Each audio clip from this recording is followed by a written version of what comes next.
మొదలేచి నిలబడి 306వ పాట పాడుకుందాం. జయ జయంబులు పాడుడి, జయమును పొంది లేచెను. ఇస్సాకు రిథం చూడండి. 306వ పాట ఆరాధన పూర్వకంగా నడవగలిగినందరూ నిలబడాలి. నడవగలిగినందరూ నిలబడాలంటే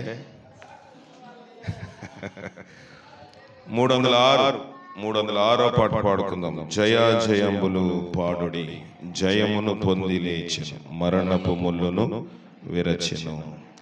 జయ జయంబులు పాడుడి, జయమును పొంది లేచెను, మరణపు ముళ్ళును విరచెను. మన యేసుని స్తుతించుడి, మన యేసుని స్తుతించుడి. జయ జయంబులు పాడుడి, లోక పాపము మోసెను, పాపికి విడుదల చేసెను. లోక పాపము మోసెను, పాపికి విడుదల చేసెను. త్వరపడుమా పరుగిడుమా, ప్రభుని సన్నిధి చేరుమా. త్వరపడుమా పరుగిడుమా, ప్రభుని సన్నిధి చేరుమా. జయ జయంబులు పాడుడి, జయమును పొంది లేచెను, మరణపు ముళ్ళును విరచెను. మన యేసుని స్తుతించుడి, మన యేసుని స్తుతించుడి. జయ జయంబులు పాడుడి, నీవే మాకు మార్గము, నీవే నిత్య జీవము, నీవే మాకు మార్గము, నీవే నిత్య జీవము. స్తుతించుము కీర్తించుము ఘనమైన యా ప్రభు నామమున్. స్తుతించుము కీర్తించుము ఘనమైన యా ప్రభు నామమున్. జయ జయంబులు పాడుడి, జయమును పొంది లేచెను, మరణపు ముళ్ళును విరచెను. మన యేసుని స్తుతించుడి, మన యేసుని స్తుతించుడి. జయ జయంబులు పాడుడి, తండ్రి కుమార శుద్ధాత్మయు ఆత్మను కుమారించెను. తండ్రి కుమార శుద్ధాత్ముడు ఆత్మను కుమారించెను. నడిపించుమా నీ సేవలో, అక్షయ కిరీటముందుమా. నడిపించుమా నీ సేవలో, అక్షయ కిరీటముందుమా. జయ జయంబులు పాడుడి, జయమును పొంది లేచెను, మరణపు ముళ్ళును విరచెను. మన యేసుని స్తుతించుడి, మన యేసుని స్తుతించుడి. జయ జయా జయములు పాడుడి. మహాగణుడును ప్రేమ కలిగిన మా ప్రియ పరలోకపు తండ్రి, నీ ఘనమైన పాదాలకు వందనాలు. దేవాన్ని శక్తి మాతో ఉంచి మమ్మల్ని నడిపించుము. దేవా, జయమును పొంది లేచినావు, మరణపు ముళ్ళను విరిచినావు. నీ సహాయము, నీ కాపుదలు నాతో మాతో ఉంచి బలపరిచి చీటిన అంధకారం మీరు దూరపరచుము. లైకత్తును విగ్రహ మంత్రశక్తులకు బలం మీరు పడగొట్టుము. ప్రాముఖ్యంగా ఎండ వేడిని కూడా తగ్గించుము. లైవ్ రికార్డింగ్, మా పరిక్రమలు, మా యొక్క శబ్ద యంత్రములు దేవాతనాన్ని కూడా మాకు అనుకూలంగా ఉంటే కృప దయచేసి ఎండ వేడిని తగ్గించి చలన మేఘం పంపించి దేవాతని కరెంటును కూడా మాకు ఇచ్చిన విధానంకైనా ఈ కొందరు ఎక్కడ అంతరాయం లేకుండా కూడా సహాయము దయచేయమని మా ప్రభును రక్షకుడైన క్రీస్తు అడిగి వేడుకుని పొందుకుని చిన్నాం పరమ తండ్రి. Amen, amen. దయచేసి కూర్చోనండి. అందరికీ ప్రభువైన యేసు క్రీస్తు నామములో వందనాలు. దేవుని వాక్యము లైవ్లో వీక్షించిన ఉన్న బిడ్డలు కూడా ప్రత్యేకమైన వందనములు గాంధీనగర్ వరకు కూడా తెలియజేస్తూ ఉన్నాను. దేవుని వాక్యం చూసుకుందాం. వాతావరణం బాగుందా బాగాలేదా? నాకైతే బాగుంది. ఇలాగుంటే నిద్రరు. చల్లగా ఉంటే వెనకాతలు బెంచి అంతా ఊగుతుంది కదా. అలాగ ఉండకూడదు. ఎవరు అంటే ఇక్కడ ఊగుతున్నారు లేదు తెలియదు, కానీ కొన్ని దిక్కులు ఊగుతారు అలాగా. కనుక నిద్రపోకూడదు. చురుగ్గా ఉండటం గొప్ప భాగ్యము. కనుక చురుగ్గా ఉండాలి. చిన్నపిల్లల కోసం కూడా ప్రార్థన చేయండి. వారి తల్లులకు కానీ పక్క వాళ్ళకి కానీ డిస్టర్బెన్స్గా ఉండకుండా వారు కూడా నిద్రపోయినట్లుగా ప్రార్థన పూర్వకంగా విజ్ఞాపన చేయాలి. కనుక చిన్న ప్రార్థన చేద్దాం. జయం గల దేవాన్ని ఘనమైన పాదాలకు వందనాలు. చంటి బిడ్డలు కూడా అనుకూలంగా ఉంచండి. ఎవరు తల్లికి కానీ పక్కవారికి కానీ ఎదుటి వారికి కానీ వాక్యాన్ని కానీ అంతరంగం లేకుండా పేచీ పెట్టకుండా విసికించకుండా వారి నిద్రపోట కృప దయచేసి వాక్యం వినగల వారైతే వారిని క్రమంగా కూర్చుంటే కృప దయచేసి నిద్రమొత్తుని లక్ష్మణ స్వభావం తీసివేయండి. నీ వాక్యం బోధించే యోగ్యత అర్హత నాలో లేదు. నన్ను క్షమించి నీ వాక్యం ద్వారాగా నాతో మాట్లాడి పాపి నన్ను కరుణించమని క్రీస్తు అడుగుచున్నాం తండ్రి. ఆమెన్. కొన్ని వారముల క్రితము మనము విశ్వాసుల యొక్క జాబితా పట్టిని పరిశీలన చేస్తూ ఉన్నాం. అదే అధ్యాయమును కొనసాగించాలని మరొకసారి వాటితో మాట్లాడాలని నాకున్న ప్రేరేపణ బట్టి వాటి నిమిత్తమై మీతో మాట్లాడడానికి ఆశపడుతూ ఉన్నాను. హెబ్రీయులకు రాసిన పత్రిక 11వ అధ్యాయము. హెబ్రీయులకు రాసిన పత్రిక 11వ అధ్యాయము 23వ వచనం. మోషే పుట్టినప్పుడు అతని తల్లిదండ్రులు ఆ శిశువు సుందరుడై ఉండుట చూచి, ఆ శిశువు ఎలాగున్నాడంట? సుందరుడై ఉండుట చూచి విశ్వాసమును బట్టి రాజాజ్ఞకు భయపడక 3 మాసములు అతని దాచిపెట్టిరి. 3 మాసములు అతనిని దాచిపెట్టిరి. మోషే పెద్దవాడైనప్పుడు విశ్వాసమును బట్టి ఐగుప్తు ధనము కంటే క్రీస్తు విషయమైన నింద గొప్ప భాగ్యమని ఎంచుకొని అల్పకాల పాపభోగము అనుభవించుట కంటే దేవుని ప్రజలతో శ్రమ అనుభవించుట మేలని యోచించి ఫరో కుమార్తె యొక్క కుమారుడను అనిపించుకొనుటకు ఒప్పుకొనలేదు. సరిపోతుందండి. జాగ్రత్తగా వినండి. ఎవరు అలక్ష్యంగా ఉండవద్దు. చిన్నపిల్లలు కూడా కొంచెం తల్లులు పాలు ఇవ్వగలిగిన వారు ఇవ్వండి.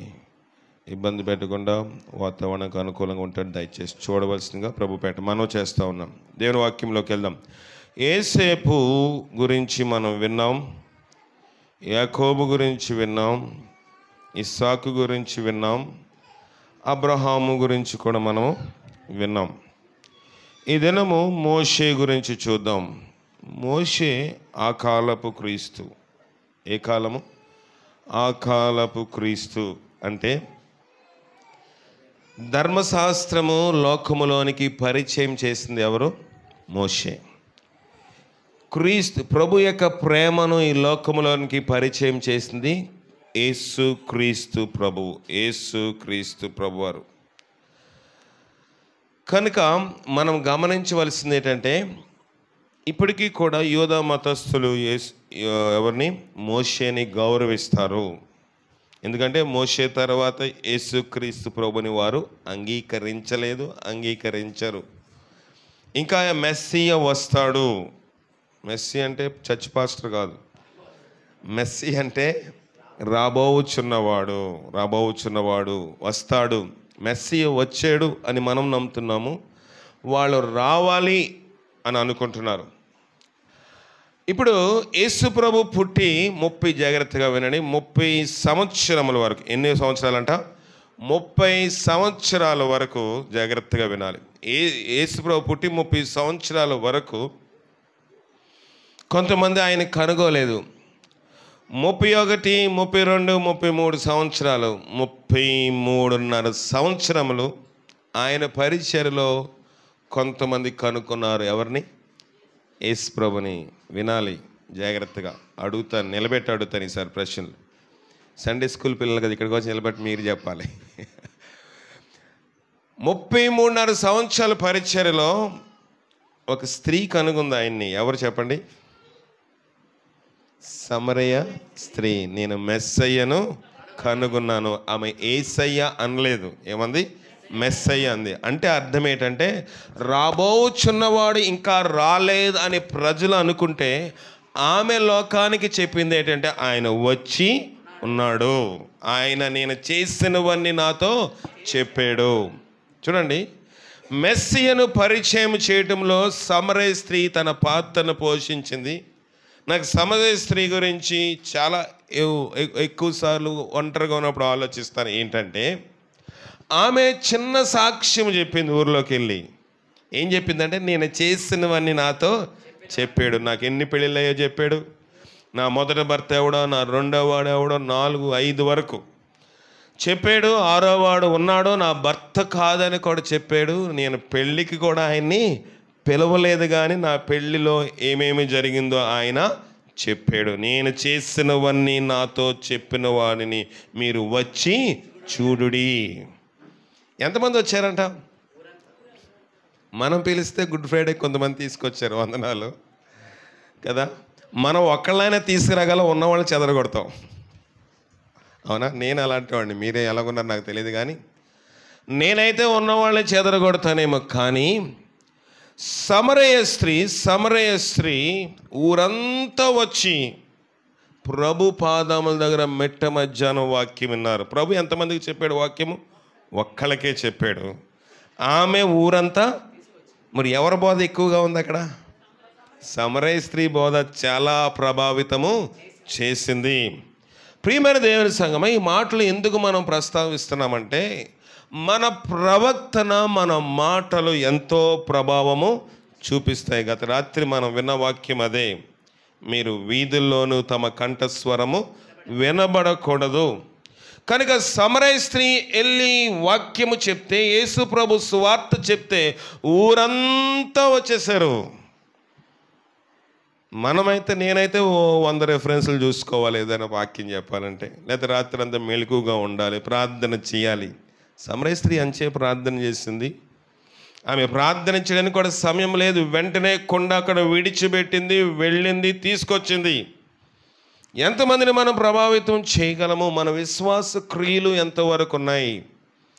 లోకంలోని మన యొక్క ఉద్దేశము, మన తలంపులు, ఆలోచనలు లోకానుసారంగానే వెళ్ళిపోతూ ఉన్నాయి. వాక్యం విన్నంతసేపు ఎలాగుంటామంటే నున్నటి మనస్సు వలె ఉంటుంది.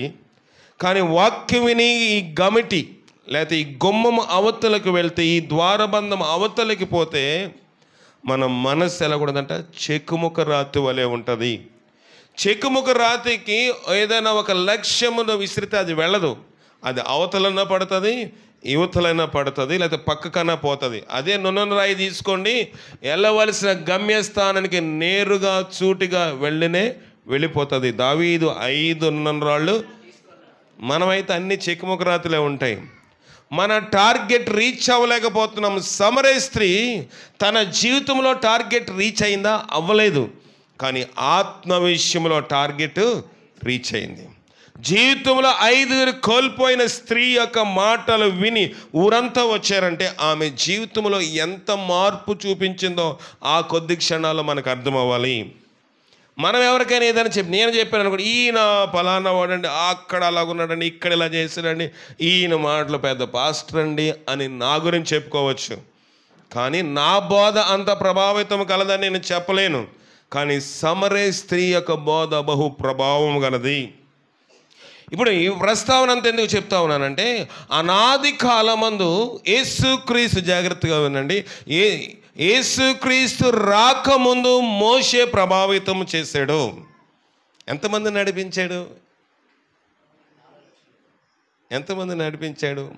లక్షల్లో నడిపించాడు. ఆ రోజుల్లోని స్త్రీలను లెక్కేరంట. వాళ్ళు ఎవరు లెక్కేస్తారు? పురుషులను లెక్కేస్తారు. కనుక కొన్ని లక్షల మందిని నడిపించాడు. సౌండ్ లేదు, మైక్ లేదు, అంతమందికి వాక్యము మోషే చెప్తున్న మాటలు వినబడతాయంటారా? వినబడదు. మరి ఎలాగపోయాయి? మన ఇంట్లో చెప్తాం కదా, ఈదులో ఏదైనా చిన్నది జరిగితే ఊరంతా తెలుస్తుందో తెలియట్లేదా? ఎలా తెలుస్తుంది? అక్కలమ్మలు ఉంటారు కదా, అక్కడ కూడా ఉన్నారు. కానీ వాళ్ళ దేవుని సువార్తను మోసే మాటలు ఒకళ్ళ నోట్లోంచి వెళ్ళేటప్పటికి ఉదయం చెప్పితే సాయంకాలం చేరేదంట మెసేజ్ కదా. ఉదయం చెప్తే సాయంకాలానికి చేరేదంట. అన్ని లక్షల మందికి వెళ్ళాలంటే కష్టమే కదా. అందులో ఒకడు అడిగిందే 10 సార్లు అడుగుతాడు, నాకులు అంటాడు. కొంతమంది చెవిటి వాళ్ళు ఉంటారు, వినబడదు. కొంతమందికి నోటి మాలిన్యం ఉంటుంది, మెద్ది మాట్లాడతారు. అంటే మాట త్వరగా ఒక వచ్చిన బయటికి రాదు కనుక అని మాట్లాడతారు. ఇలాగ మాట్లాడే క్రమంలో ఉదయం ఆయన ఏదైనా చెప్తే సాయంకాలం అయ్యేది. ఈలోపు మోసే కోపం వచ్చేది, ఎప్పుడు రాయాలి రెస్పాండ్ అవుతారు అనుకునేవాడు. కనుక వాళ్ళ మామగారు మోసేకు ఒక ఐడియా ఇచ్చాడు, ఒక్కడమైతే చేయలేవయ్యా, నువ్వు కొంతమంది పెద్దలను నియమించుకో, వాళ్ళకు ఒక టీం ఉంటుంది, ఒక ముఠా మేస్త్రులు నియమించు అని మోసే మామగారు మోసేకి కొన్ని సలహాలు ఇచ్చాడు. మోసే దాన్ని పాటించాడు, మంచిదే. కానీ మోసే అనాది కాలమందు ధర్మశాస్త్రమును మనకు లోతుగా పరిచయం చేశాడు.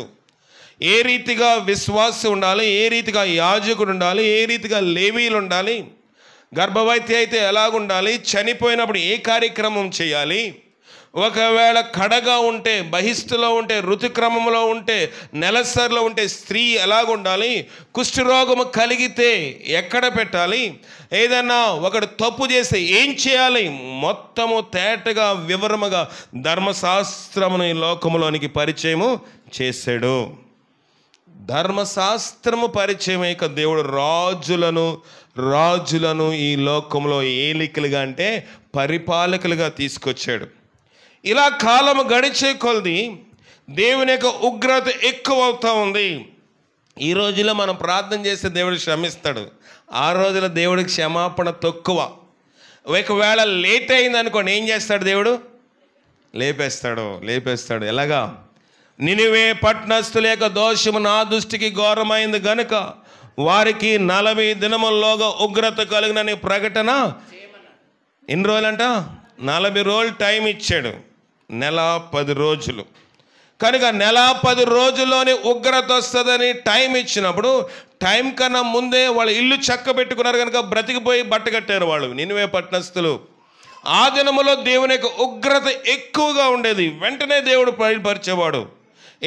ఒకడు ఏదైనా చేస్తే వెంటనే మరణము, లేకపోతే వెంటనే శాపము, కుష్ఠరోగం వచ్చేసేది, లేకపోతే ఏదైనా వచ్చేస్తూ ఉండేది. అంత కఠినమైన కాలము ప్రభు చూస్తూ ఊరుకోకుండా ఏం చేశాడంటే, ఈ శాపం పోవాలంటే నా కుమారుడైన యేసు క్రీస్తు ప్రభుని ఈ లోకంలోనికి పంపిస్తాను. కనుక యేసుక్రీస్తు ప్రభు వచ్చిన తర్వాత ఆయన ఈ లోకములో తన సువార్తను ప్రకటన చేసి ప్రేమ అనే విప్లవము, ప్రేమ అనే తత్వము, ప్రేమ అనే అనురాగముతోటి ఆయన ఈ లోకములో సమస్త మానవాళిని తన వైపు ఆకర్షించాడు. ఇది మతము కాదు, చెప్పండి, మతము కాదు మార్గము. మతము కాదు మార్గము. చాలామంది అనుకుంటారు క్రైస్తత్వం ఒక మతం అని, కానీ రికార్డులో రాసినప్పుడు మతము పేరులోనే ఆ లిస్ట్ ఉంటుంది. రికార్డు కనుక రాయాలి, తప్పదు. కానీ నేను క్రైస్తవుడిని అంటే ఇది మతము కాదు. మరి ఏంట్రా ఈ మార్గం అంటే పరలోకానికి మార్గము అని తేటగా చెప్తా ఉన్నాము. అనేక మంది ఈ క్రైస్తత్వంలోనికి ఆకర్షించబడడానికి కారణం ఏంటంటే, అనేక మంది ఈ మతముగా పిలుస్తున్న క్రీస్తు ప్రేమలోనికి రావడానికి కారణం ఏమిటంటే చెప్పండి, ఆయన ప్రేమ మాత్రమే. లోకంలోని జాగ్రత్తగా వినండి, మీకు తెలుసు, తెలియని వాళ్ళు ఒక్కొక్కసారి వినండి. లోకంలోని యేసు ప్రభువు వారు ఉన్నారు, ఇక్కడ కొన్ని వర్గాల మనుషులు ఉన్నాం. ఇక్కడ తీసేయండి, మన ఇంచుమించుగా ఎవరే వర్గం అందరికీ తెలుసు కదా, మీ లోకంలో అనుకుంటుంది. కానీ టౌన్లోకి వెళ్తే తెలుస్తుందా? తెలీదు. కనుక టౌన్లో రకరకమైన వర్గముల వాళ్ళు ఉంటారు, ఇక్కడ కూడా రకరకమైన వర్గముల వాళ్ళు ఉండవచ్చు. కానీ నేను యేసు ప్రభువును ఆరాధించినప్పుడు అందరికీ ఒకటే మందిరం ఉంటుందా? అందరికీ ఒకే ప్రార్థనా మందిరము ఉంటుంది. కానీ లోకములోని మిగతా ఆచారములో చూస్తే కులానికి ఒక మందిరము ఏర్పాటు చేస్తారు. కులానికి ఒక మందిరము ఏర్పాటు చేస్తారు. ఎందుకు ఈ కులానికి ఒక మందిరం అంటే, వాళ్ళు అంటరాని వాళ్ళు కనుక వారు మా మందిరములోనికి రావడానికి వీల్లేదు.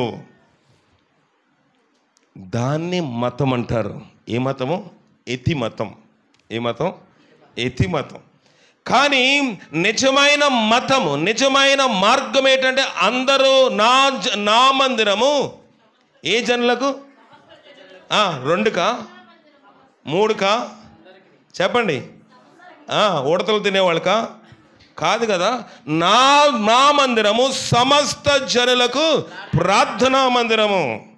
కనుక అనాది కాలమందు మనుషులను అంటరాని వాళ్ళుగా చూస్తున్నప్పుడు ప్రజలందరూ ఏంటి మాకు ఈ దుస్థితి? డబ్బున్నవాడు మందిరం కట్టుకునేవాడంట. జాగ్రత్తగా వినండి, డబ్బులున్నవాడు ప్రార్థనా మందిరం కట్టుకునేవాడు మందిరంలోకి వెళ్తే, డబ్బు లేని వాళ్ళు అంటరానితనముగా బడుగు బలహీన వర్గాలు, కొద్ది నిగ్రజాతులు, క్షుద్రజాతులు వాళ్ళు ఏం చేసేవాళ్ళంటే వాళ్ళు ప్రార్థన చేసుకోవడానికి మందిరాలు లేవు కనుక బయటే ఉండేవాళ్ళు, వెళ్ళేవారు కాదు.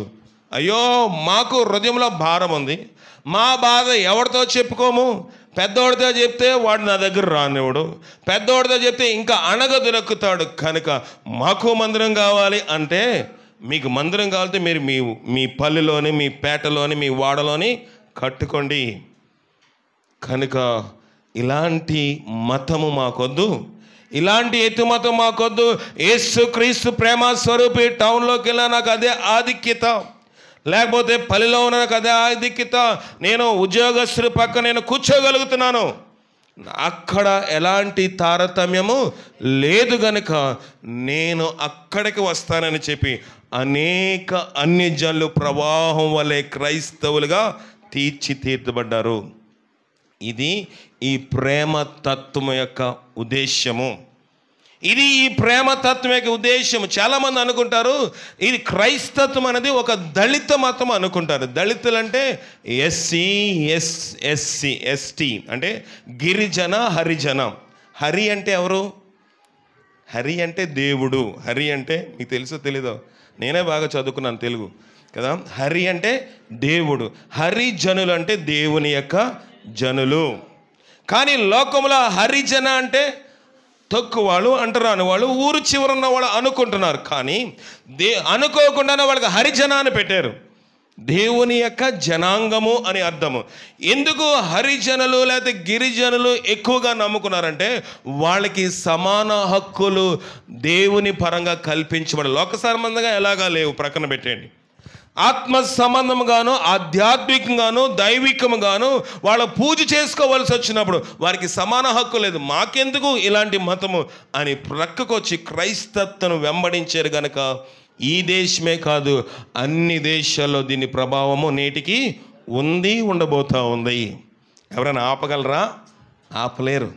ఇది ఒక ప్రవాహము. దేవుని వాక్యము ప్రవక్త చెప్తా ఉన్నాడు, సమస్త అన్యజనులు ఎలాగొస్తారంట? యెషయా గ్రంథములో ఉంటుంది. యెషయా గ్రంథము 2వ అధ్యాయమా 3వ అధ్యాయమా తీసారా ఎవరైనా? యెషయా గ్రంథము అది కాదు నాన్న, 2వ అధ్యాయము చదవండి అమ్మా.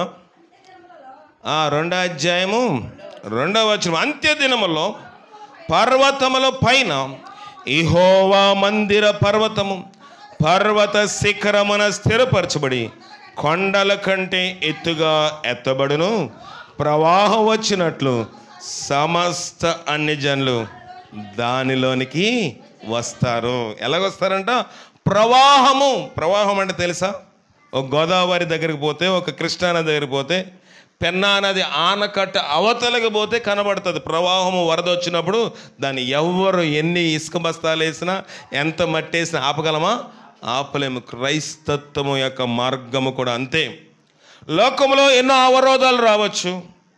కొన్నిసార్లు వాక్యము విన్నప్పుడు మనుషుల హృదయంలోని గుబులు పుట్టచ్చు. కొన్నిసార్లు వ్యతిరేకమైన భావం ఉండొచ్చు. కానీ ప్రవాహము లోకంలోని ఒక క్రైస్తవ మత పెద్దనో క్రైస్తవ నాయకుడిని చంపేస్తే మిగతా వాళ్ళందరూ భయపడిపోతారని ప్రజలు తలస్తారు. అవుతుందంటారా? యేసు క్రీస్తు ప్రభుని అందరూ చూస్తుండగా రోమా ప్రభుత్వం వారు, అలాగే ఇంకెవరో యోధా ప్రభుత్వం వారు ఇద్దరూ కలిసి, 2 వర్గాలు కలిసి ఏం చేశారంటే యేసు ప్రభుని సిలువేశారు. ప్రబలిందా? ఆగిపోయిందా? ఎక్కువైంది. ఇక్కడ మోషే తన జీవితంలో మనకు వెళ్ళినట్టయితే చూద్దాం. లోపలికి వెళ్దాం. చదవండి, పాఠంలోకి వచ్చేయండి. హెబ్రీ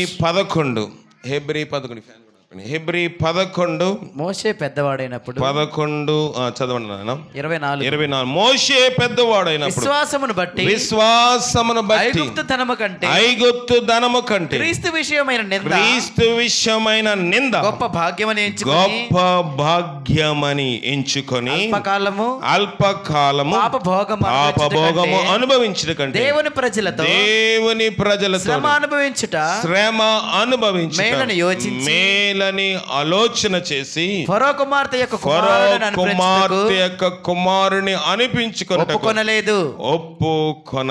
ఫరో కుమార్తె యొక్క కుమారుడునని అనిపించుకొనుటకు ఒప్పుకోలేదు. ఎవరికి విషయమంట? క్రీస్తు అప్పుడు ఉన్నాడా? మరి క్రీస్తు అక్కడ ఉన్నాడా? లేడు. మరి ఎలా చెప్తుంది వాక్యము? ఆయన క్రీస్తుని కన్నులారా చూశాడు.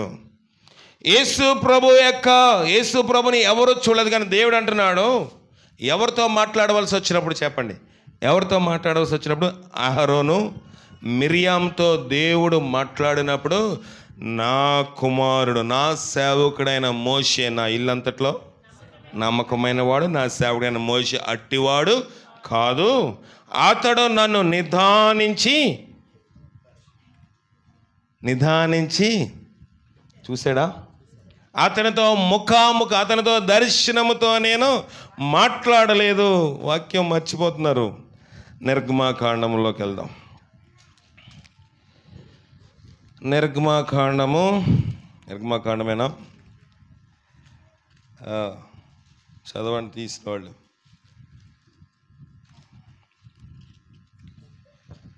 తీసారా? తీయాలా?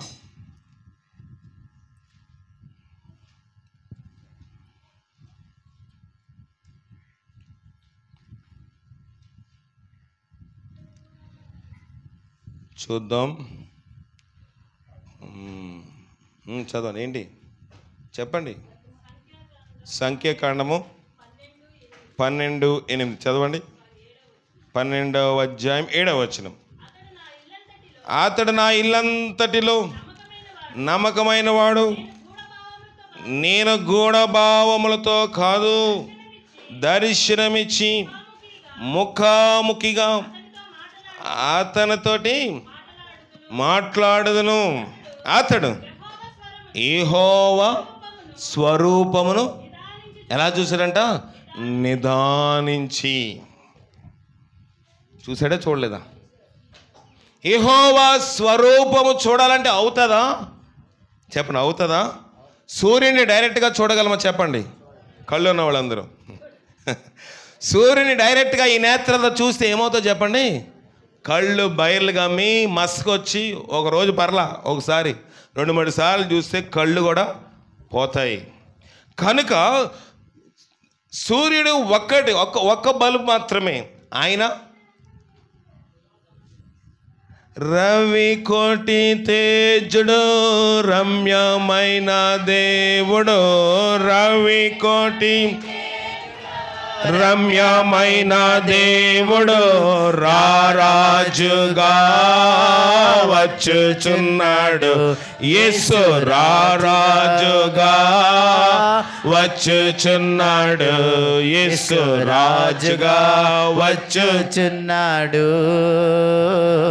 భూలోకమంతా తెలుసుకుంటారు. ఎన్ని కోట్లంట?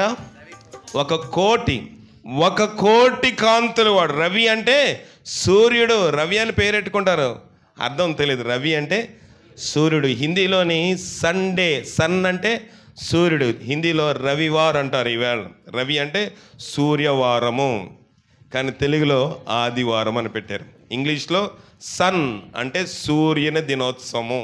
సూర్యుని ఆరాధిస్తున్నామా? ఈ సూర్యుని కాదు, కోటి సూర్యుని ఆరాధించే దినమే సండే. హిందీలో రవివార్ అంటారు.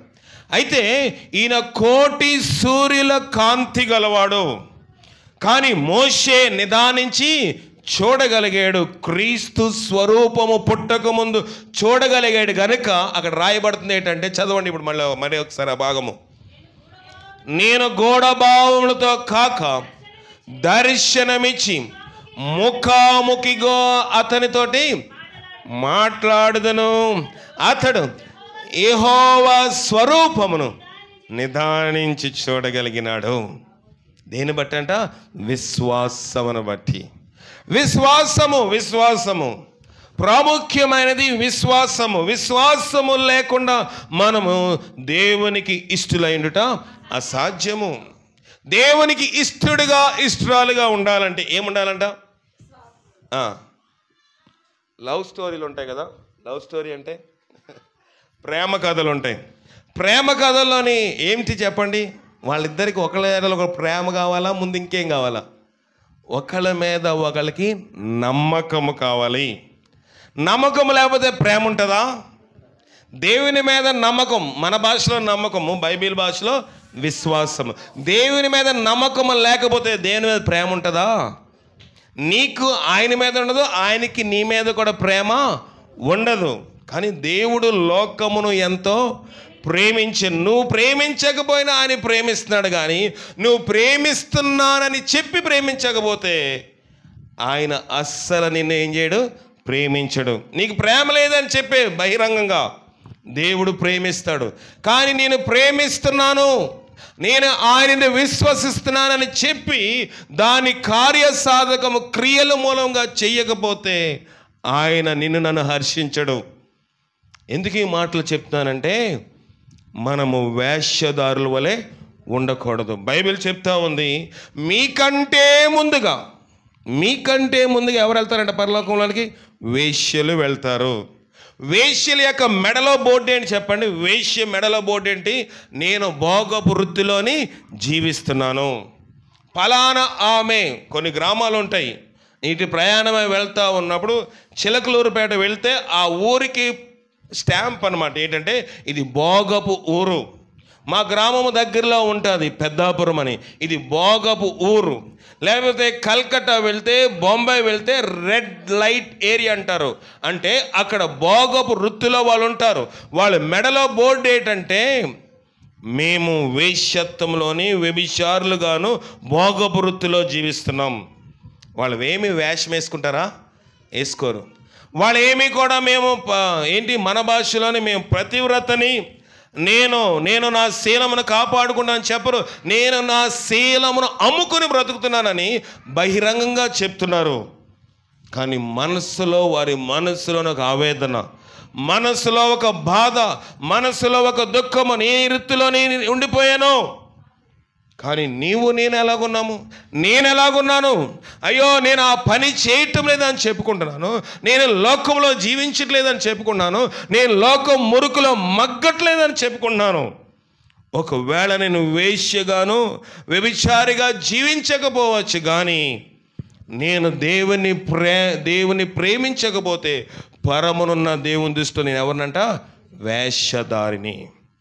కనుక ప్రభు అన్నాడు, బోర్డు వేసుకున్నవాడు నా పరలోకానికి వస్తాడు, కానీ నేను క్రైస్తవురాలని చెప్పుకుంటూ వేషధారిగా ఉంటే నాకు వేషధారకు నా యొద్ద చోటు లేదు. నా చోటు వాళ్ళ కోసం కాదు, నా రిజర్వేషన్ వాళ్ళ కోసం కాదు. లోకంలో ప్రభుత్వము కొన్ని బలహీన బడుగు వర్గాలకు కొంత రిజర్వేషన్ ఇస్తుంది, బీసీలకు కొంత, ఎస్సీలకు కొంత, ఎస్టీలకి కొంత, కొన్ని వర్గాలకి, కొన్ని నిమ్న జాతుల వారికి కొన్ని రిజర్వేషన్లు కల్పిస్తుంది, కొంత రాయితీ ఇస్తుంది. కానీ ప్రభు అంటున్నాడు, నేను వేశ్యలనైనా నా దగ్గరికి చేర్చుకుంటాను, ఎందుకంటే వేషధారికి నా యొద్ద చోటు లేదు. ఇక్కడ మోషే ఉన్నాడు, లోకంలోని బహుబలంగా జీవిస్తూ క్రీస్తును చూడగలిగిన స్వభావం కలిగిన వాడే. ఏమంటున్నాడు చదవండి. దేవుని ప్రజలతో శ్రమ అనుభవించడం మేలని యోచించి ఫరో కుమార్తె యొక్క కుమారుణ్ణి అనిపించుకుంటకు ఒప్పుకొనలేదు. ఎవరు కుమారుడు చెప్పండి? ఎవరు కుమారుడు? మోషే ఎవరు కుమారుడు చెప్పండి? మీరు డౌట్ పెడుతున్నారు కదా. మోషే లెక్క ప్రకారము, రికార్డ్స్ ప్రకారము, ఆధార్ కార్డు ప్రకారం ఎవరు కుమారుడు? ఫరో యొక్క కుమార్తె యొక్క కుమారుడు. ఫరో కుమార్తెకి బిడ్డలు పుట్టరా? చెప్పండి. ఫరో కుమార్తె గొడ్రాలా? కాదు కదా. మరి ఫరో కుమార్తెకి బిడ్డలు పుట్టరా అంటే పుట్టరు. ఫరో కుమార్తెకి బిడ్డలు ఎందుకు కలలేదంటే వాళ్ళ భర్త చచ్చిపోయాడు. ఫరో తన కుమార్తెకి పెళ్లి చేశాడు, పిల్లల పుట్టక ముందే ఎవరు చచ్చిపోయారు? అల్లుడు చనిపోయాడు. కానీ ఆ రోజుల్లోని రాజు అయితే ఇంకొకరిని చేసుకోవచ్చు, కానీ రాణి ఇంకొకరు చేసుకుంటే ఊరుకుంటారా? ఊరుకోరు. కనుక ఫరో కుమార్తెకి రెండో వివాహము చేయలేదు. ఇప్పుడు పిల్లలు కావాలి, ఏం చేయాలి? దేవుడు ఏర్పాటు చేశాడు. ఎవరికి? ఫరో కుమార్తెకి బిడ్డలను దేవుడు ఏర్పాటు చేశాడు. ఎవరు బిడ్డను ఏర్పాటు చేశాడు? లోకంలో బానిసగా ఉన్న బిడ్డను దేవుడు ఫరో కుమార్తెకి బిడ్డగా ఇచ్చాడు. రికార్డ్స్లో ఎవరు కుమారుడు? ఫరో కుమార్తె యొక్క కుమారుడు. మరి ఎక్కడ పెరిగాడంట? ఎక్కడ పెరిగాడో చూద్దాం. అపోస్తలులు రాసిన కార్యములు చూద్దాం.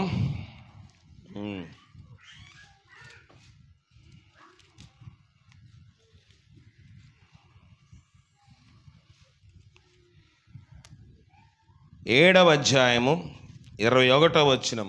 ఫ్యాన్లు వేయండి నాన్న. 7 తరువాత అతడు 21 ఫ్యాన్ లైన్ మొత్తం ఏంటి పర్లేదు, కరెంట్ వచ్చింది. తరువాత అతడు బయట పారవేయబడినప్పుడు ఫరో కుమార్తె అతనిని తీసుకుని తన కుమారునిగా పెంచుకొనెను. మోషే ఐగుప్తుల సకల విద్యలను అభ్యసించి మాటల యందు కార్యముల ప్రవీణుడై ఉండెను. అతనికి 40 ఏండ్లు వచ్చినప్పుడు ఇశ్రాయేలు తన సహోదరులను చూడవలన బుద్ధి పుట్టెను. అప్పుడు వారిలో ఒకడు అన్యాయమును అనుభవించుట అతడు చూచి వారిని రక్షించి బాధపడిన వారి పక్షమున ఐగుప్తుని చంపి ప్రతీకారము చేసెను. ఎన్ని సంవత్సరాలు ఉన్నాడంట? 40 సంవత్సరాలు. ఎక్కడున్నాడు? ఫరో రాజ్యంలో, ఫరో ఇంటిలోని 40 సంవత్సరాలు ఉన్నాడు. మనం గంట ఈసీలో ఉంటే చెప్పండి, నేను కారులోంచి వచ్చిన వెంటనే నేను సతమతం అయిపోతాను. ఎందుకంటే 1 గంట 2 గంటలు కారులో కూర్చుంటే బయటికి రాగానే వేడి వాతావరణం ఉంటుంది, చెమటలు కారిపోతూ ఉంటాయి. అమ్మో ఏసీ ఉంటే బాగుండు అనుకుంటాం. 40 సంవత్సరాలు ఏసీలో ఉన్నాడు. ఎవరు? మోషే. 40 సంవత్సరాలు ఏసీలో ఉన్న తన మనసు ఎక్కడుందంట? తన సహోదరుల్ని చూడాలని అతనికి బుద్ధి పుట్టెను. ఎక్కడ బ్రతికాడు? రాజుకోటలో బ్రతికాడు. ఎక్కడ జీవించాడు? రాజుకోటలో జీవించాడు. ఎక్కడ పెరిగాడు? రాజుకోటలో పెరిగాడు. కానీ బాల్యకాలంలో ఎక్కడున్నాడు? చూడండి, ఎన్నో వచ్చిన చదివారు మీరు? 20 నుంచి చదవండి. ఆ కాలమందు మోషే పుట్టెను. ఆ కాలమందు మోషే పుట్టెను. అతడు దివ్య సుందరుడై తన తండ్రి ఇంట 3 నెలలు పెంచబడిను. తన తండ్రి ఇంట ఎన్ని నెలలు ఉన్నాడంట? 3 నెలలు. 3 నెలలే. 3 నెలలు ఉన్నవాడు 40 సంవత్సరములు ఎక్కడున్నాడు? రాజ్యనగర్లో ఉన్నాడు. ఆ బుద్ధులు అబ్బే అంటారా? ఒక్కటి కూడా రాలేదు. మనం అంటాము ఇదిగో మనం ఎలాగ ఉంటాం? మనం ఆదాము లాంటి వాళ్ళమే. ఆదాం ఏమన్నాడు తెలుసా? ఆదాం ఏమన్నాడు చెప్పండి. సండే స్కూల్ టీచర్ చెప్తారు. ఆదాం ఏమన్నాడు చెప్పండి. ఆదాం అన్నాడు, ప్రభా నువ్వెందుకురా ఆదాం ఈ పొండితనం అంటే, ఇదిగో నువ్వు నాకు భార్యని ఇచ్చావు కదా అన్నాడా? ఎవరో ఒకరి మీద త్వరగా మనము నెట్టేయాల. మన బుద్ధి అలాంటిది, నా బుద్ధి అలాంటిది. ఏదైనా తప్పు చేస్తాను ఎవరైనా అడిగారు అనుకో, ఎందువల్ల చేశాను నీకు తెలుసా? ఇదిగో పలానా ఆవిడ, పలానా ఆమె, పలానా అబ్బాయి, పలానా వాళ్ళు ఇలా చేయవలసి వచ్చింది, నా స్వసిద్ధంగా నేను చెయ్యలేదు. ఆదాము అన్నాడు, ఇదిగో నాకు ఎందుకు ఇచ్చావు? నేను ఒంటరిగా ఉన్నప్పుడే బాగున్నాను. నేనేమన్నా భార్య అని అడిగానా? నేనేమన్నా నిన్ను భార్యను అడిగానా? అడగలేదు కదా. మరి ఇచ్చావు. ఇచ్చిన తర్వాత ఆవిడ తినమన్నాక నేను తిన్నాను అన్నాడా అనలేదా? మనం త్వరగా అలాగ మన నెపము ఇంకొకరి మీదకి నెట్టేస్తాము. స్త్రీతో అన్నాడు దేవుడు, సరే ఆదాము నీ స్టోరీ అయిపోయింది. స్త్రీ నువ్వెందుకు తిన్నావు అంటే, మాకు ఏదోని తోట ఇచ్చావు బాగానే ఉంది, కానీ ఏదోని తోట నువ్వు సర్పాన్ని ఎందుకు పెట్టావు? ఆ సర్పం లేకపోతే నాతో మాట్లాడే వాళ్ళు ఉండేవాళ్ళు కదా, నేను మాట్లాడలేకపోతే నా భర్తతోటే ఉండేదాన్ని కదా. నువ్వు లేనిపోయి నాకు ఇంకొక ఫ్రెండ్ అని ఈ యొక్క తోటలో తగిలించావు. అవునా కదా? అవ్వ సమాధానం అలాగుంది. మనం కూడా ప్రభా నీకు నువ్వెందుకురా ఎలా చేసావు? వాక్యం మనతో మాట్లాడితే నాకు ఈ భార్యని ఇవ్వకపోతే, నాకు ఈమె అక్కడికి వెళ్ళినప్పుడు తగలకపోతే, లేకపోతే ఇతడు అక్కడ నాకు పరిచయం అవ్వకపోతే ఇది జరిగేది కాదుగా. వెళ్ళిపోతున్న వాడిని అతడే ఆపాడు, దేవుడు ఆపకుండా చేయొచ్చు కదా అనుకుంటాం. అన్నావా చెప్పండి. మన మనసు అలా ఉంటుంది. ఆవిడ నాకు ఎందుకు ఎదురు పడకపోతే ఈ పరిచయం ఉండదు, ఈ పరిచయం అయితే పెళ్ళి అవ్వదు, ఈ పెళ్ళి అవ్వదు, ఈ తంట ఉండదు అనుకుంటాము. అసలు నేను ఆగమన్నవాడు దేవుడు ఆగమన్నాడా? ఎదురు పడితే ఆగిపోవడమేనా? అబ్రహాము కూడా అదే చేశాడు. అబ్రహాము బిడ్డని కన్న తర్వాత ప్రభు అన్నాడు, ఏమన్నాడు అబ్రహాం తోటి? ఆ బిడ్డని ఇంటికి ఐగుప్తు దేశం పంపించేయి, హాగరు ఇస్మాయిల్ ఇంట్లో ఉండడానికి వీల్లేదన్నాడు. ఎవరు మాట్లాడినాడు అప్పుడు? అబ్రహాము పెళ్ళైన తర్వాత ఇంకొక పెళ్లి చేసుకోవడానికి కారణం ఎవరు చెప్పండి? తన భార్య అయిన శారా మాట విని వివాహం చేసుకున్నాడు. బాగానే ఉంది. ఇప్పుడు శారా అంటుంది పంపించేయి అతన్ని అంది. ఆమెను, ఆ కొడుకుని, ఆ దాసిని పంపించేయండి. అబ్రహాం ఏమైనట? బహుగా దుఃఖపడ్డాడు, వేదన పడ్డాడు. సమాధానం చెప్పలేడు భార్యకి కదా. సమాధానం చెప్పలేక కొట్టుమిట్లాడుతూ ఉంటే ప్రభు అన్నాడు, ఈ విషయంలో కూడా నువ్వు నీ భార్య మాట వినాలి. ముందున్నావు కదా, పాపము చేయడానికైతే భార్య మాట విన్నాడు, పాపము నుంచి విడుదల పొందడానికి భార్య మాట కొంచెం కష్టతరంగా ఉంది. మనము కూడా నా ఇంట్లో పరిస్థితి బాగాలేదండి, మా ఇంట్లో వాళ్ళందరూ అన్యులండి, నా భర్త తాగుబోతండి, నా యొక్క భార్య కొడితే ఇంటికి వెళ్ళిపోతండి, ఇలాంటి మాటలు చెప్తాం. అనుకూలమైన వాతావరణంలోని మోషే బ్రతకలేదు. అల్పకాల పాపము యొక్క భోగము. పాపం అంటే ఏంటంటే ఒక భోగము. లోకములోని అల్పకాలం అని ఎందుకన్నాడు చెప్పండి? రాజులు చేసే పని ఏంటి చెప్పండి? రాజులు చేసే పని ఏంటి? సాయంకాలం అయితే తాగి నాట్యమాడి అక్కడ ఆ యొక్క ఎవరు రాణితో పాటు కొంతమంది ఉపపత్నులు రాణిగా అంత అలంకరణ చేయడానికి ఉంటారు. వాళ్ళకి నచ్చిన వాళ్ళతోటి వాళ్ళు పాపం చేసి మొత్తులై ఎక్కడ పడుకుంటారు వాళ్ళకి తెలియదు. అది అల్పకాలం యొక్క పాపభోగము. సరే, ఈ రాత్రి బాగా తాగాడు, తనకి ఇష్టమైన స్త్రీ దగ్గర ఒక రాజు పడుకున్నాడు. తెల్లారి తృప్తి పడతాడా? తెల్లారి ఇంకొక స్త్రీ కావాలి, ఇంకొక కన్యక కావాలని ఆరాటపడే ఆ మనస్సు కలిగిన ఆ కుటుంబంలో పెరిగి తన మనసు ఎక్కడుందంట, బుద్ధి తన సహోదరులు చూడాలి. ఎక్కడున్నారు వాళ్ళు? బానిసలుగా ఉన్నారు.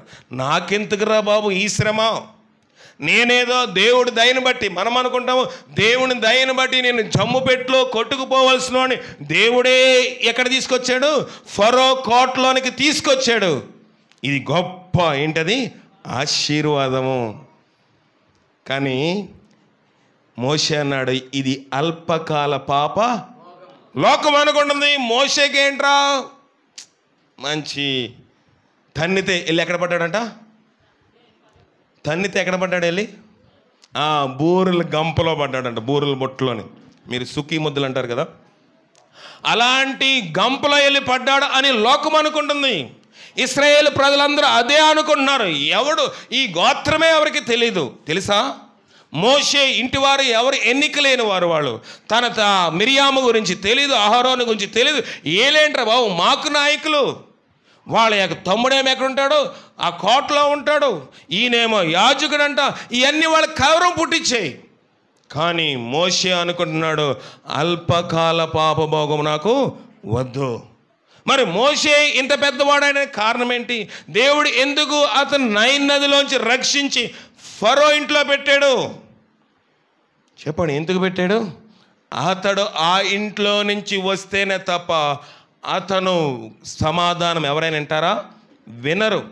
అతడు అక్కడికి వెళ్తేనే తప్ప, ఆ కోటలోకి వెళ్తేనే తప్ప మళ్ళీ ఆ కోటలోకి రావాలంటే ఏ హెబ్రీడు ఆ కోట గోడ లోపలికి రావడానికి వీలు లేదు. కానీ మోషేకి గ్రీన్ కార్డ్ మెంబర్, అమెరికాలో ఉండాలంటే ఉద్యోగం కోసం వెళ్ళి వచ్చేయాలి కొన్ని సంవత్సరాలు అయిన తర్వాత. కానీ అమెరికాలో నిత్యము నివాసము చేయాలంటే ఒక గ్రీన్ కార్డ్ అని ఇస్తారు. నేను వెళ్ళి అక్కడ ఉండాలంటే ఆ మెంబర్షిప్ సంపాదించుకోవాలి. అలాంటి సంపాదించుకున్న వాడికి ఇంకా వీసాతో పని ఉండదు. ఎప్పుడు కావాలంటే అప్పుడు వెళ్ళొచ్చు, ఎప్పుడు కావాలంటే అప్పుడు రావచ్చు. అలాంటి గ్రీన్ కార్డ్ మెంబర్ ఎవరు?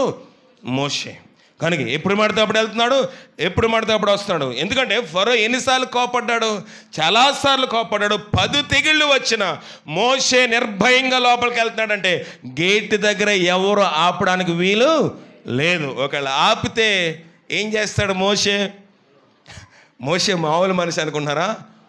చంపి ఇసుకలో కప్పెట్టేస్తాడు. అంత బలాఢ్యుడు. ఎందుకంటే హెబ్రీ స్త్రీలు ఎలాంటి వారంట? చురుకైన వాళ్ళు. హెబ్రీ స్త్రీలు అలాంటి వారు చురుకైన వాళ్ళు. చురుకుగా ఉండట గొప్ప భాగ్యము.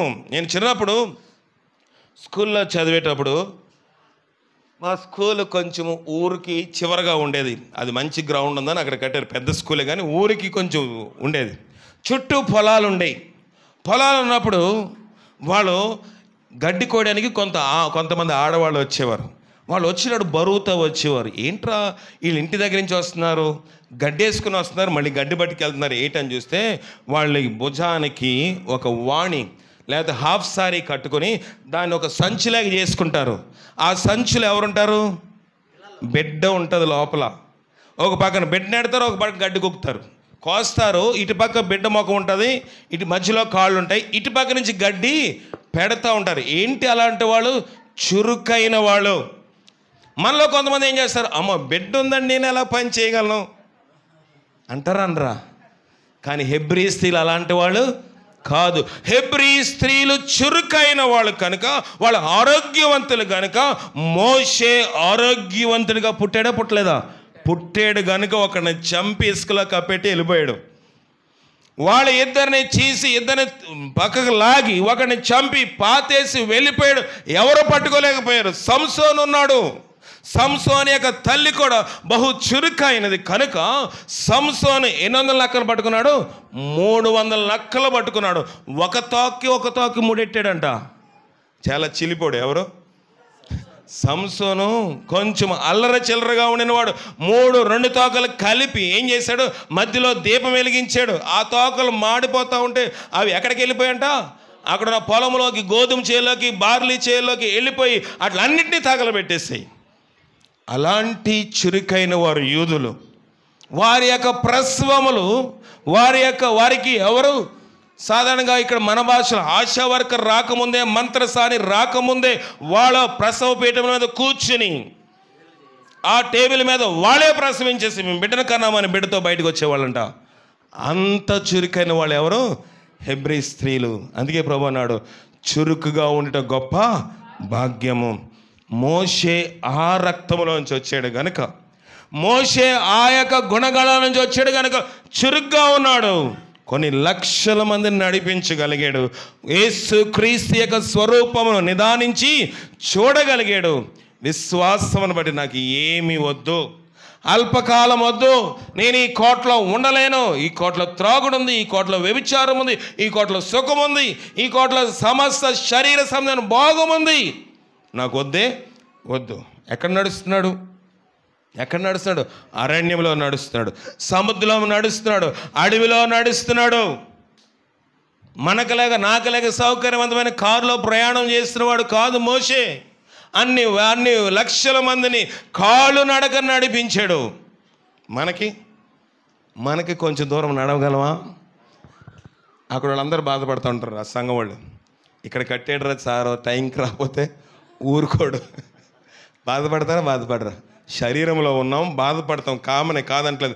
కానీ మోషే అంత శీతోష్ణమైన, అంత లగ్జరీ, అంత హై క్లాస్ ఫ్యామిలీ నుంచి వచ్చి ఒకడు తిడుతున్నాడు, ఒకడు మాకు అక్కడ తోటకూర బాగుంది, ఇక్కడ మాంసం మాకు నచ్చలేదు అన్నారు. మాంసం కూర పెడితే నచ్చలేదు, కొంతమందికి ఒక ముక్క తక్కువైతే నచ్చదు. ఎక్కడ? భోజనంలోని. మోషే ప్రజలు నడిపిస్తున్నప్పుడు, మోషే తన ప్రజలు నడిపిస్తున్నప్పుడు అనేక మంది సణుక్కున్నారు. మోషే ఎంత కలెక్ట్ చేశాడు? నేనైతే మొదట ఆధారం 100 కలెక్ట్ చేసేవాడు అనుకోండి. కానీ మోషే ఎంత కలెక్ట్ చేశాడు? మోషే ఏం కలెక్ట్ చేయలేదు, ప్రభుకు ప్రార్థన చేశాడు. దేవదూతలు పైన రెడీగా ఉన్న ఆహారం కుక్ చేసి దేవుడు పార్సిల్ పంపించాడా? లక్షల మంది ఉచిత భోజనము తిన్నారు. కానీ మళ్ళీ ఇంకా పళ్ళు సందులోని పళ్ళు ఖాళీగా ఉన్నవాళ్ళు ముసళ్ళు బాగా తినేశారంట. బాగా తిన్న తర్వాత ఏమైంది, మాంసం ఎక్కడుందంట, పళ్ళ సందులో ఉండగానే సడుక్కోవడం ప్రారంభం. ఇంకా మాకు భోజనం లేదు, మాకు లేట్ అయిపోతుంది అనుకుంటే ప్రభు వాళ్ళ పండ్ల సందుల్లోని మాంసం ఉండగానే తెగులు వారి మీదకి రప్పొచ్చాడు దేవుడు. దేవునికి ఉగ్రత వచ్చింది. మోషే అయితే విశ్వాసము గలవాడు. మోషే అల్పకాల పాపభోగము అనుకోలేదు కదా. కొన్ని వారముల క్రితం చెప్పాను కదా, లోకములోని కొన్ని వ్యాపారాలు, కొన్ని ఉద్యోగాలు లోకములో చూడడానికి అఫీషియల్గా ఉండవా? ఉంటాయి. కానీ దాని వెనకాతలు ఎంత ఉంటుంది? సాధారణంగా మనము ప్రస్తావించాను కదా, వడ్డీ గురించి మళ్ళీ ప్రస్తావిస్తున్నాం. వడ్డీ గురించి మనందరికీ ఒక అభిప్రాయం ఏంటంటే, వడ్డీ వ్యాపారము చేయకూడదు. ఖచ్చితంగా దేవుడు వడ్డీ వ్యాపారం చేయొద్దన్నాడు. కానీ అక్కడ ఒక చిన్న ముడి పెట్టాడు. ఏంటంటే, వడ్డీ వ్యాపారం చేస్తున్నప్పుడు నీ సహోదరునికి వడ్డీకి నీవు ఇయ్యకూడదు, అన్యునికి వడ్డీ ఇయ్యవచ్చును అన్నాడు కదా.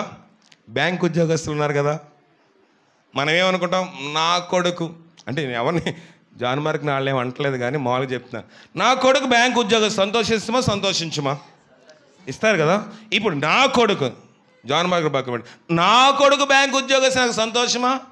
నా కొడుకు బ్యాంక్ అండి, నా కూతురు బ్యాంక్ అండి అని గొప్పగా చెప్తాం. కానీ ఏ వ్యాపారం అది? వడ్డీ వ్యాపారమే కదా. వడ్డీ వ్యాపారం ఉద్యోగం అని చెప్తామా? కానీ ఇండైరెక్ట్గా వడ్డీ చేత వచ్చిన లాభాన్ని బట్టి బ్యాంకు వాడు ఆ కుటుంబాలకు ఏమిస్తున్నాడు? జీతము ఇస్తున్నాడు. దాన్ని మనం తప్పుపట్టలేం. కారు తీసుకుంటాము, ఇదంతా ఎందుకు? సెల్ ఫోన్ కొనుక్కోవాలి. 30,000 40,000 సెల్ ఫోన్ కొనుక్కోవాలమా? ఆడు అరువు లేదా అప్పు ఇస్తున్నాడు కనుక ఫైనాన్స్లో, ఇన్స్టాల్మెంట్లో, డ్యూలోని తీసుకుంటాం. ఆటో కానివ్వండి, బండి కానివ్వండి. వాడు ఏం చేస్తాడు? ఊరికనే ఇస్తాడా? వడ్డీ వేస్తారు కదా, ఆ వడ్డీ కలెక్ట్ చేయడానికి కొంతమంది మనకి రాసి కాగితాలు రాసి వాళ్ళందరికీ జీతాలు ఎవరిస్తారు? మన వడ్డీ సొమ్ము చేత వాళ్ళకి జీతాలు. అంటే ఇండైరెక్ట్గా వాళ్ళు ఏ వ్యాపారం చేస్తున్నారు? వడ్డీ వ్యాపార ఉద్యోగస్తులు, మన భాషలో చెప్పుకోవాలంటే. దాన్ని మనం తప్పు పడుతున్నామా? పట్టడం లేదు. కనుక అన్యులకి వడ్డీ ఇవ్వచ్చు, కానీ దేవుడు తేటగా కీర్తనలో రాయబడింది ఏంటంటే తన ద్రవ్యమును వడ్డీకి అంటే తన సహోదరునికి వడ్డీకి ఇయ్యడు అని అర్థము. మన విశ్వాసం ఎలా ఉంటుంది? మనోడైతే మనం ఎలాగైనా లాగొచ్చు కాబట్టి ఆడికే ఇవ్వాలి వడ్డీకి కదా. మనోడైతే వాడు మన దగ్గరోడైతే మనం వాడిని ఎలాగైనా వడ్డీని లాగలం. పక్క వాళ్ళు పెట్టైనా ఎదురింటి వాళ్ళు పెట్టైనా వాళ్ళు ఆవిడకి చెప్పైనా తీసుకోగలం గనుక ఆవిడ మెడలోని ఏముంది? చైన్ ఉంది కనుక అదైనా పెట్టి తీసుకోగలం కనుక అది చూసి మనం ఇస్తాం. ప్రభు అంటున్నాడు అలాంటి వారికి నువ్వు నీ ద్రవ్యం వడ్డీకి ఇవ్వకూడదు. ఎందుకు ఈ మాట సెలవిస్తున్నానంటే లోకములోని రకరకమైన బోధలు ఉన్న కారణముగా మనుష్యులు ఏది కరెక్ట్ అయిన మార్గమో ఏది తప్పుడైన మార్గంలో ఎంచుకోలేని పరిస్థితి తేటగా మనకు కనబడుతుంది. ఇక్కడ మోషే ఏం చేస్తామనంటే ఆ భాగం చెప్పి ముగించేస్తాను. చదవండి కొంచెం కిందకి పాఠంలోని. మోషే పెద్దవాడైనప్పుడు 24 విశ్వాసమును బట్టి ఐగుప్తుతనము కంటే క్రీస్తు విషయమైన నింద గొప్ప భాగ్యమని ఎంచుకొని అల్పకాలము పాపభోగం అనుభవించుట కంటే దేవుని ప్రజలతో శ్రమ అనిపించుట మేలని యోచించి ఫరో కుమార్తె యొక్క కుమారుడు అనిపించుకున్నట్టుగా ఒప్పుకొనలేదు. 27 వచనం చదవండి అన్న. విశ్వాసమును బట్టి అదృష్టుడైన వారిని చూచినట్టు స్థిర బుద్ధి గలవాడై రాజాగ్రహమునకు భయపడ ఐగుప్తును విడిచిపోయెను. దేనికి భయపడలేదంట? రాజ కోపంగా ఉన్నప్పుడు కోపాడు, నేను నా దారి నేను వెళ్తున్నాను. అతడు అదృశ్యుడైన వాడిని చూచినట్లు. అదృశ్యుడైన వాడు ఎవడు? క్రీస్తు. అప్పుడు ఇంకా పుట్టలేదు యేసుప్రభు వారు. అదృశ్యుడైన వాడిని చూశాడు. ఈ లోకము యూదా ప్రాంతము, ఆసియా ఖండంలోని యెరూషలేం ప్రాంతం వాళ్ళు, రోమా ప్రభుత్వం వారు 2025 సంవత్సరం క్రితం ప్రభువును చూశారు. కానీ మోషే విశ్వాసమును బట్టి మొట్టమొదటిగా ఎవరిని చూశాడు? యేసుక్రీస్తు ప్రభువుని, అదృశ్యుడైన వాడిని చూశాడు. ఆయన ఎప్పుడు భౌతికంగా చూడలేదు, ఆయన దేహమును చూడలేదు. ఇదిగో మోషే 40 రోజులు ఎక్కడున్నాడు? మోషే కొండ మీద ఉన్నాడు. 40 సంవత్సరములు యెరూషలేము ఎక్కడ? 40 సంవత్సరములు ఐగుప్తులో ఉంటే 40 రోజులు కొండ మీద తర్బీదు పొందాడు. ఎవరు? మోషే. దేనిని బట్టి? ఎన్ని రోజులు ఉపవాసం? మనం ఒక పూట ఉపవాసం ఉంటామా? చెప్పండి. మన ఉపవాసం ఏంటి? 12 గంటలు అయిన తర్వాత గబగబా తినాలి, పులుసు అన్నం తినాలి, పులిహారి తినాలి, సుఖీ ముద్దలు తినాలి, గుగ్గిలు తినాలి, పాయాసం తాగాలి. పండగకి పాయాసం లేకపోతే పండగే కాదు మనకి కదా. ఇవన్నీ వద్దని నేను చెప్పటం లేదు, కానీ మోషే 40 దినాలు ఉపవాసం ఉన్నాడు. అలాగే యేసు ప్రభు వారు కూడా 40 దినాలు ఉపవాసము ఉన్నాడు. ఇద్దరికి పోలికలు ఒకలాగా ఉంటాయి. మోషే యేసుప్రభు వారు కూడా తన యొక్క కుటుంబము ఐగుప్తు యొక్క గోత్రం ఎక్కడ క్షమించండి యెరూషలేములోని యూదయ ఎవరాలు 12 గోత్రములో యేసేపు ఉన్నతమైన గోత్రము గలవాడు. కానీ ఆ ఊర్లోనికి పండగకి వెళ్ళినప్పుడు, ఆ ఊర్లో యెరూషలేముకి ఉత్సవానికి పోయినప్పుడు, యెరూషలేములోని ఆహ్లాదకరమైన వాతావరణంకు వెళ్ళినప్పుడు యేసుప్రభు వారు తల్లికి కనబడలేదు, తండ్రికి కనబడలేదు. ప్రభు వాళ్ళు గబగబా అనౌన్స్ చేసుకుంటూ నెతుక్కుంటూ వస్తే ఆయన ఎక్కడో అందరి మధ్యలోని గట్టిగా మాట్లాడుతున్నాడు. ఎవడరా ఈడు చిన్న కుర్రోడు గట్టిగా మాట్లాడుతున్నాడని చూస్తే ఎవడు? యేసు ప్రభు వారు స్వయంగా అధికారులతో పెద్దలతో ఏం చేస్తున్నాడు? వాదిస్తూ ఉన్నాడు. ఏం బాబు ఇక్కడ ఉన్నావంటే, నేను నా తండ్రి పని మీద ఉండవలని మీకు తెలీదా? ఇది మీరు కాదు, నా తల్లిదండ్రులు, మీ పని కాదు నా పని. మీ ఇంట్లో ఉండి సుఖంగా ఉన్నాను కాదు. యెరూషలేములో పండగకి ఎవరు వస్తున్నారు? ఏ అమ్మాయి వస్తుంది, ఏ అబ్బాయి వస్తున్నాడు? లైన్ బీట్ వేసుకోవడానికి నేను రాలేదు. మీ భాషలో చెప్పాలంటే చాలామంది పండగలు పోతారు, ఎందుకంటే చూడడానికి వెళ్ళినాడు, అక్కడ ఏం చేయలేదు. ఎందుకు వెళ్ళారా అంటే అక్కడ కలరింగ్ ఉంటుంది అని చెప్తున్నాడు మన గవర్నస్తుడు. ఏం కలరింగ్ రా అంటే రంగులు రావడం కాదండి, అమ్మాయిలు వస్తారండి. దానికన్నా ఇంకా ఘోరమైనది ఏముంటుంది, అమ్మాయిలు చూడడానికి పండగ పోయాడంట కదా. ఎందుకండి మరి వాళ్ళు ఎందుకు వస్తారండి? వాళ్ళు కూడా మేము వస్తాము చూస్తామనే వస్తారండి. నరుని హృదయం వారి బాల్యం నుండి కేవలము ప్రభు అలాంటి కార్యకలాపాలు ఉన్నాడా? లేడు. పండగ అందరూ ఏ ఉద్దేశంతో పోతున్నారో తెలీదు. అంటే పండగ చీరలు కట్టుకోవద్దని నేను చెప్పట్లేదు, పండగ మంచి చీరలు కట్టుకోవద్దు, మంచిగా ముస్తాబా వద్దని నేను చెప్పడం లేదు. కానీ పండగ యొక్క వాతావరణం ఏంటి? యెరూషలేమును దేవుని ఆరాధించడానికి పోవాలి. క్రిస్మస్లో దేవుడు ఆరాధ్యయోగ్యుడు. కానీ మన పండగలో, నేను అనిల్ గురించి మాట్లాడట్లేదు, మన పండగలోని మనం దేవుని మహింపరచగలుగుతున్నామా? మా యేసుప్రభువారు పండగకి వెళ్ళినప్పుడు దేవుని పని మీద ఉన్నాడు. వీళ్ళందరూ ఏం చేశారు? ఏసేపు మరియమ్మ ఏం చేశారు చెప్పండి? ఏసేపు మరియమ్మ అక్కడ పండగలో పప్పులు, మామిడి తండ్ర, ఇంకేంటి ఖర్జూరం ఇవన్నీ కొనుక్కొని, చిలక బొమ్మలు అవి కొనుక్కొని వచ్చేసారు. ఏంట్రా మా కొడుకు పెట్టాలని బ్యాగ్లోంచి ఒక్కొక్కడు పొట్టలు చెప్తే కొడుకు ఎక్కడున్నాడు? కొడుకు అక్కడ దేవుని పని మీద ఉన్నాడు. అల్పకాల పాపభోగము ప్రభు అనుభవించడానికి ఇష్టపడలేదు. మనం ఎలాగున్నాము? మోషే క్రీస్తుని ఒక సాదృశ్యం. ఇద్దరు పోలికలు దాదాపుగా ఒకే రీతిగా ఉంటాయి. ఆయన లోకములో స్థాపన చేశాడు. మోషే ధర్మశాస్త్రమును నిర్వీర్యము చేయకుండా దాన్ని ఉన్నదన్నట్లుగా ఇశ్రాయేలు ప్రజలకు చాటి చెప్పాడు. వెళ్ళి ఎక్కడైతే పెరిగాడో అక్కడే కాళ్ళు తన్ని నేను వెళ్తున్నాను కబడ్దారని చెప్పి వచ్చేసాడు. ఎవరు? మోషే. మోషే ఏమి యుద్ధం చేయలేదు, వాళ్ళతో గట్టిగా మాట్లాడాడు. ఒక రోషము కలిగిన సేవకుడు, ఒక నిజమైన దైవజనుడు గట్టిగా మాట్లాడతాడు. కానీ ఆ మాటల అర్థం ఏంటంటే కాస్కో దేవుని ఉగ్రత వస్తుంది. మోషే రథాలట్టుకుని మోషే ఇశ్రాయేలు ప్రజలను వెనక తిరుగుబాటు చేయించలేదు, శాంతియుతంగా వెళ్ళిపోతున్నాడు. ప్రభు ఇశ్రాయేలు యొక్క కాల్బలమును అంత క్షేమంగా అవతలకు తీసుకెళ్ళాడు. ఫరో అతని యుద్ధ నౌకలు, యుద్ధ రౌతులు, రథములు అన్ని జల సమాధి చేశాడు. ఫరో రథముల సేనలను తన శ్రేష్టాధిపతులను, ఫరో రథముల సేనలను తన శ్రేష్టాధిపతులను ఎర్ర సముద్రములోన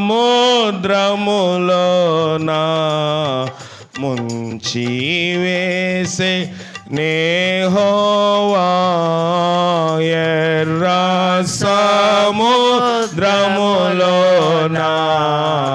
ముంచి వేసే యెహోవా, యెహోవాను గానము చేసేదము ఏకముగా మనకు రక్షకుడాయను.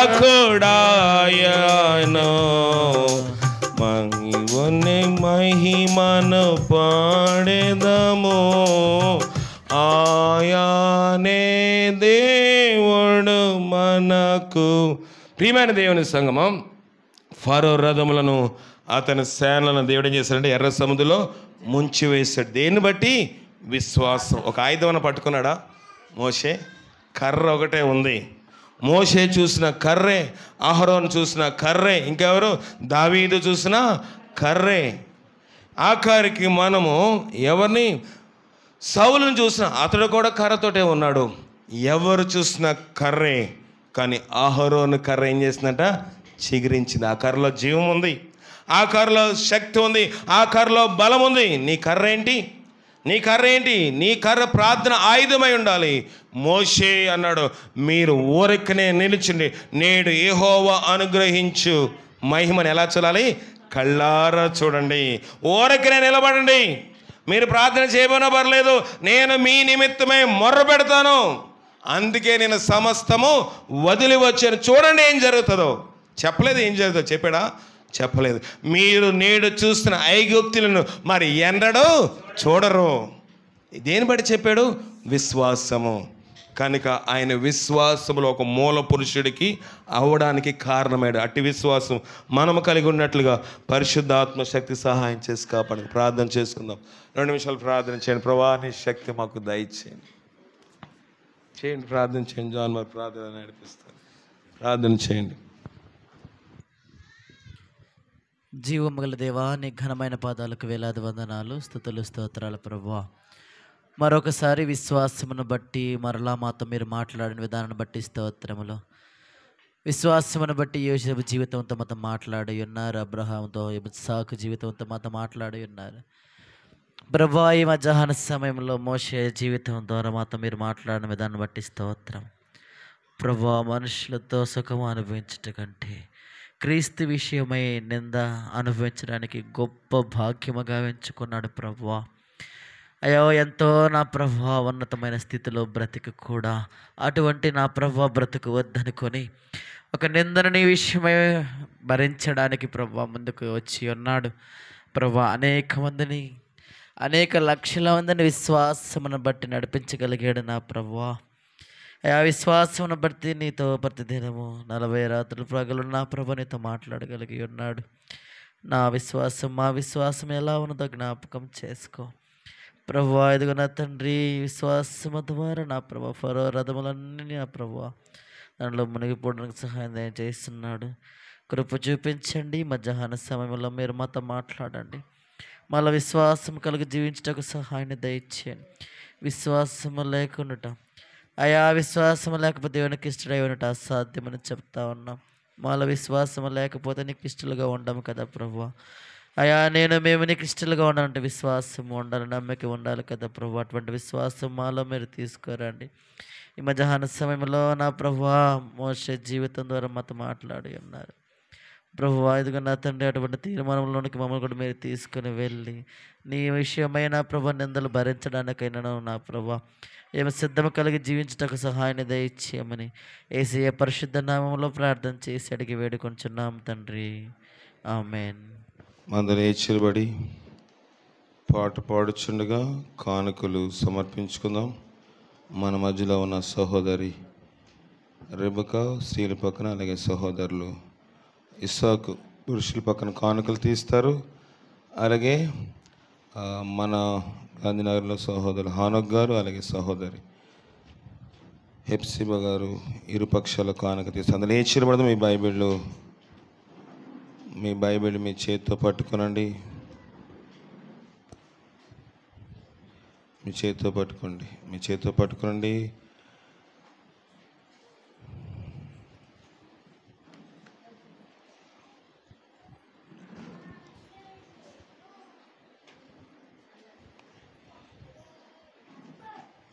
రెండు 208వ పాట పాడుకుందాం. నేను సాగేదా యేసునితో. రిధం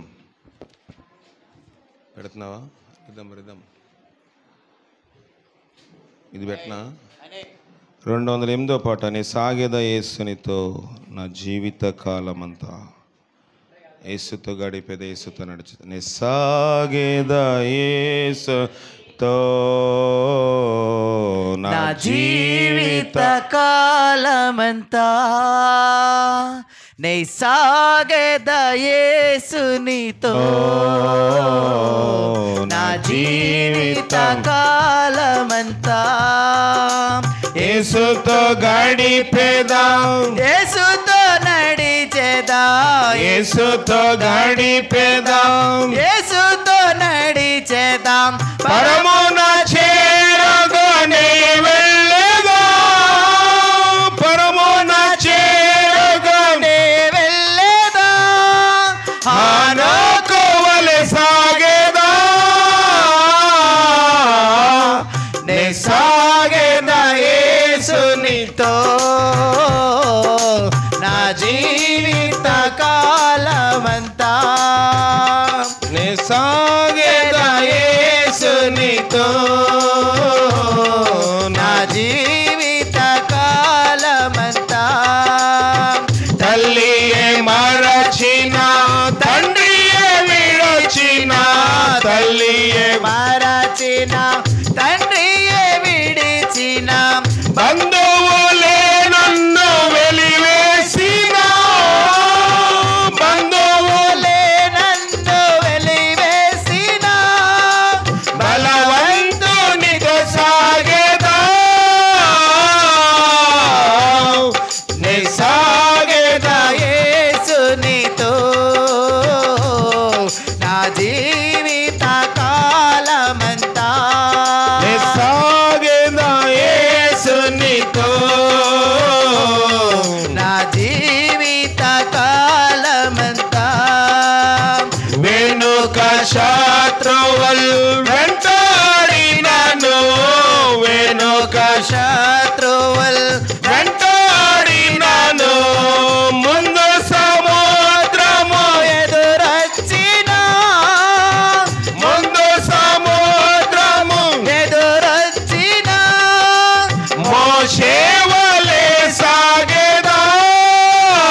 సాగేదా యేసునితో. అందరూ కూర్చోండి.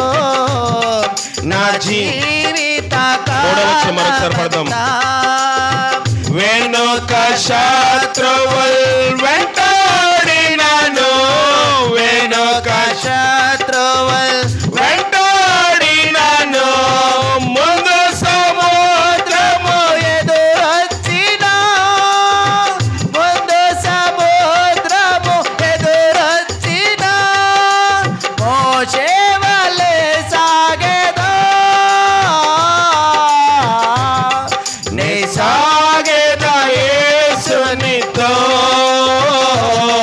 నా జీవిత కాలమంతా నే సాగేదా యేసునితో. నా జీవిత కాలమంతా నే సాగేదా యేసునితో.